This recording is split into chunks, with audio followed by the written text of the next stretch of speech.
Lionel মেসির সঙ্গে Lionel স্কলোনির জুটিতে কি অবশেষে ছেদ পড়তে চলছে? স্প্যানিশ গণমাধ্যমের খবর তো সেরকমই ইঙ্গিত দিচ্ছেন।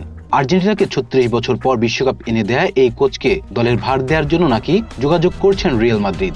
বর্তমান কোচ আলভারোকে সরিয়ে সান্তিয়াগো বার্নাব্যুতে নতুন কোচের ভূমিকায় স্কলোনির কথা ভাবা হচ্ছে বলে জানিয়েছেন স্প্যানিশ গণমাধ্যম।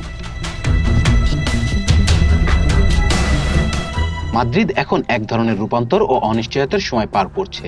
লা লিগায় বার্সেলোনা থেকে ১১ পয়েন্ট পিছিয়ে থাকা এই মৌসুমে বড় কোনো শিরোপার সম্ভাবনা না থাকায় ওদের উপর চাপ বাড়ছে। শুরু থেকেই কোচের সময়টায় অস্থায়ী হিসেবে দেখা হচ্ছিল, আর এখন ক্লাব কর্তৃপক্ষ একজন বড় মাপের কোচ খুঁজছেন। এই পদের জন্য ইতিমধ্যে বেশ কয়েকজন বড় নাম আলোচনায় এসেছে, যেখানে আছেন সেস্ক ফাব্রিগাস, ইউগেন ক্রুপ এবং ফ্রান্সের জাতীয় দলের কোচ দিদিয়ের দিশামের নাম। তবে নতুন করে স্কলোনির নাম উঠে আসায় চমক তৈরি হয়েছে, বিশেষ করে বার্সেলোনার কিংবদন্তি মেসির সঙ্গে তার ঘনিষ্ঠ সম্পর্কের কারণে।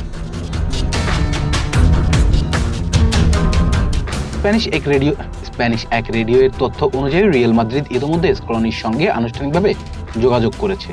৪৭ বছর বয়সী এই কোচ আর্জেন্টিনাকে কোপা আমেরিকা ও বিশ্বকাপ জেতানোর মাধ্যমে নিজের অবস্থান অনেক উঁচুতে নিয়ে গেছেন। বড় তারকাদের সামলানো, বিশেষ করে মেসির মতো মহাতারকাকে সামলানোর দক্ষতাই মাদ্রিদের নজর কেড়েছে। এই সম্ভাব্য পদক্ষেপ স্কলোনির জন্য বড় পরিবর্তনের সূচনা হতে পারে, কারণ তিনি কয়েক বছর ধরে আর্জেন্টিনার জাতীয় দলকে একটি অপরিজয় দল হিসেবে গড়ে তুলেছে। তবে ক্লাব পর্যায়ে কোচিংয়ে তার অভিজ্ঞতা সীমিত। অন্যদিকে মাদ্রিদের জন্য তার মতো কোচকে আনা হবে বড় বার্তা দেওয়ার মতো ইঙ্গিত, যদিও তার চুক্তি ও সময়সূচি বিষয়টিকে জটিল করে তুলতে পারে।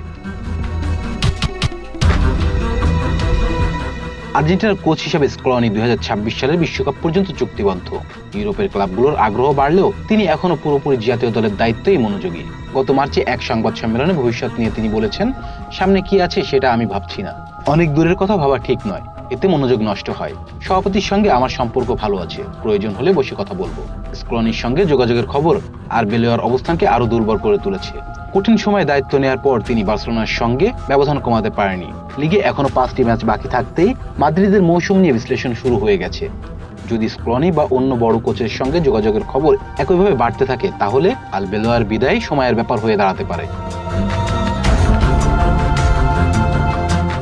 Please subscribe our channel to get more information about Sports World.